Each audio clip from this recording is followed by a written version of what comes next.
The wind howled like a banshee, lashing rain against the windows. The storm had come out of nowhere, catching everyone off guard. It was as if nature itself was unleashing its pent-up fury, and Elena's small cottage was right in the middle of it. Trees bowed low, their branches scratching at the roof of Elena's small cottage. The sound was unnerving, like fingernails on a chalkboard, and it made her shiver. She could hear the creaking of the old wood, the house groaning under the pressure of the relentless wind.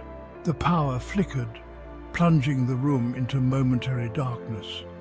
The sudden loss of light was disorienting, making the shadows seem to dance and twist around her. She fumbled for the flashlight she kept on the table, her fingers trembling. Elena jumped, her pulse quickening. Every sound seemed amplified, every creak and groan of the house a potential threat.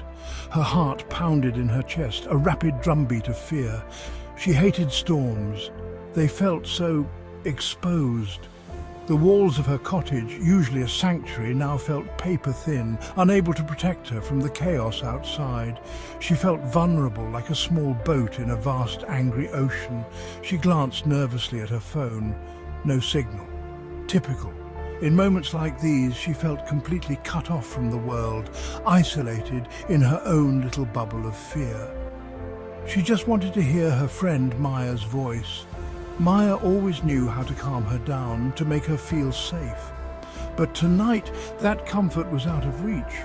Just a little reassurance that she wasn't alone in this raging tempest. The storm outside was a mirror of the storm inside her, both raging uncontrollably. Trying again, she was met with the same frustrating message: no service. It was maddening, this inability to connect, to reach out for help. Suddenly, a deafening crack split the night. The sound was so loud it seemed to shake the very foundations of her cottage. Elena flinched, dropping her phone onto the sofa. Her hands were shaking so badly she could barely hold onto it. The old oak tree at the edge of her property, struck by lightning, blazed like a pyre against the stormy sky. The sight was both terrifying and mesmerizing, a stark reminder of nature's raw power. Terror, primal and sharp, pierced through her.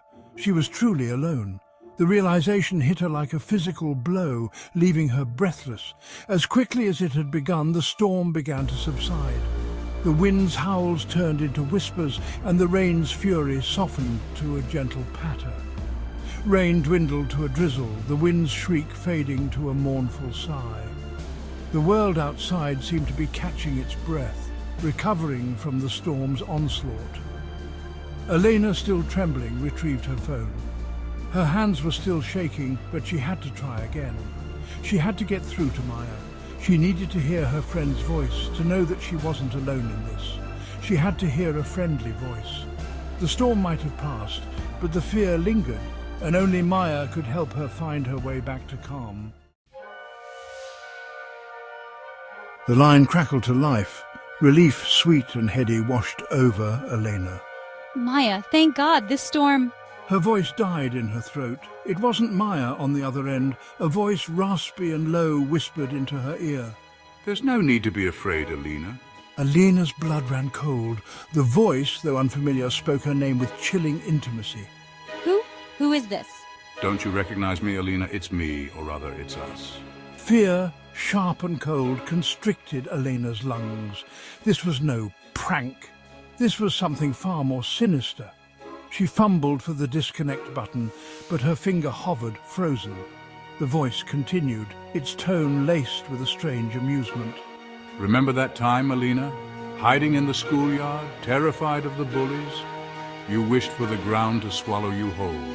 Elena's breath hitched. That was a deeply buried memory, one she shared with no one. How could this stranger, this voice, possibly know? Night after night the phone calls came, always at 3 a.m, sharp, always that same chilling voice whispering secrets only Elena knew, forgotten childhood fears, hidden insecurities, dark fantasies she'd never dared utter aloud. Sleep became an elusive dream. Exhaustion gnawed at her, yet she couldn't escape the dread that coiled in her gut. With each call, the voice grew stronger, more insistent, weaving a tapestry of fear that threatened to consume her. She tried changing her number. Twice, it made no difference. The calls continued, the voice taunting her with her helplessness. You can't escape me, Alina. I'm always with you. I'm a part of you. Her once cozy cottage now felt oppressive, the walls closing in on her. Shadows seemed to writhe at the edge of her vision, whispering her name. She was haunted, not by a ghost, but by something far more insidious. A voice that knew her better than she knew herself.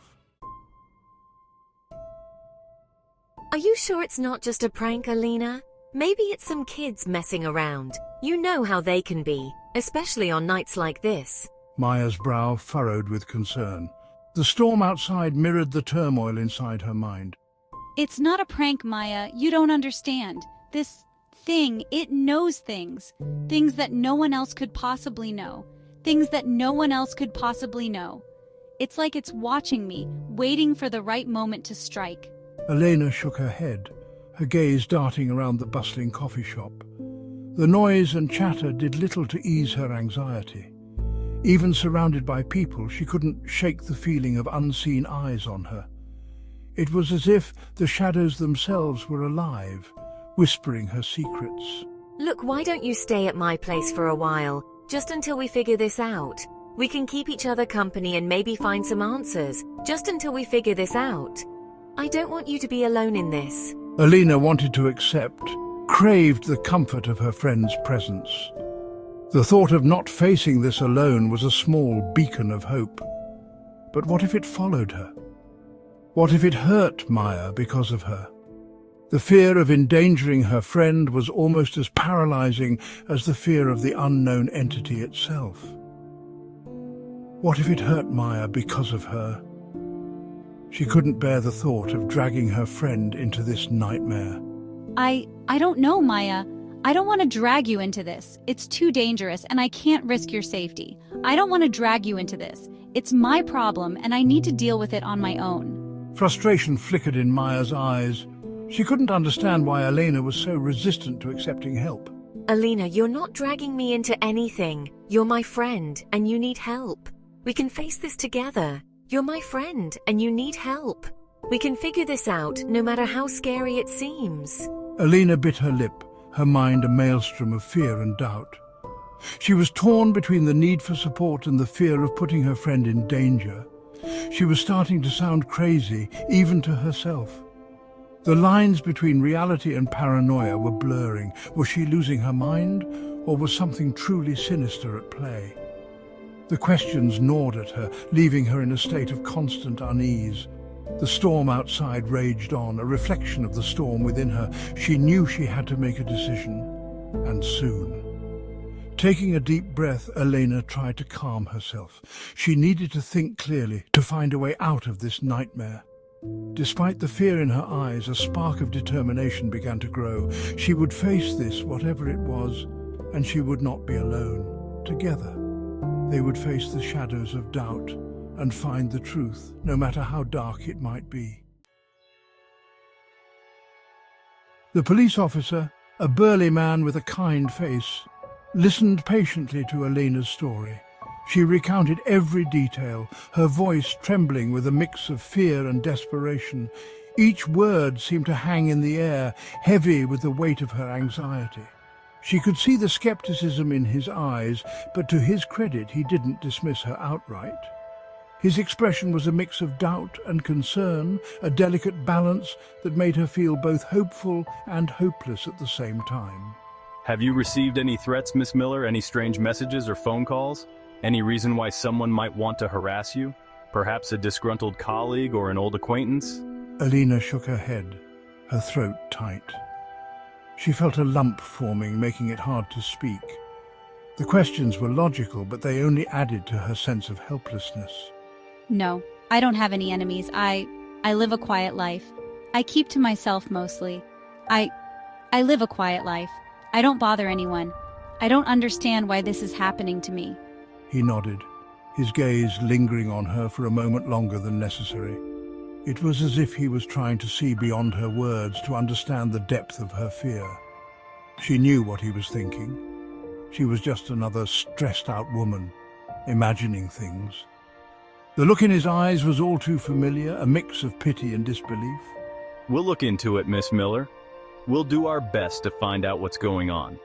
But I have to be honest, there's not much we can do without more concrete evidence. We need something tangible to go on. Despair washed over Elena. She had known it was a long shot, but a sliver of hope had flickered within her nonetheless. She had hoped that maybe, just maybe, someone would take her seriously. Now even that small ember of hope was extinguished. The reality of her situation hit her like a tidal wave, leaving her gasping for breath. Now, even that small ember of hope was extinguished. She felt a crushing weight on her chest, a sense of impending doom that she couldn't shake off. She was utterly alone, at the mercy of a voice that seemed to emanate from her darkest nightmares, the voice that haunted her every waking moment, whispering threats and taunts that only she could hear. Wait, the voice, it said something about a reflection, about facing myself. It mentioned something about looking into a mirror. The words tumbled out, disjointed and nonsensical even to her own ears. She felt a surge of panic, wondering if she was making any sense at all. The officer paused, his brow furrowing. He seemed to be considering her words carefully, weighing their significance. He studied her for a moment, then gave a curt nod. It was a small gesture, but it gave her a glimmer of hope. We'll keep that in mind, Miss Miller. You take care now. We'll do our best to help you. And with that, he was gone, leaving Elena alone with her mounting terror. The room seemed to close in on her, the shadows growing longer and more menacing. She felt a chill run down her spine, knowing that the real battle was just beginning.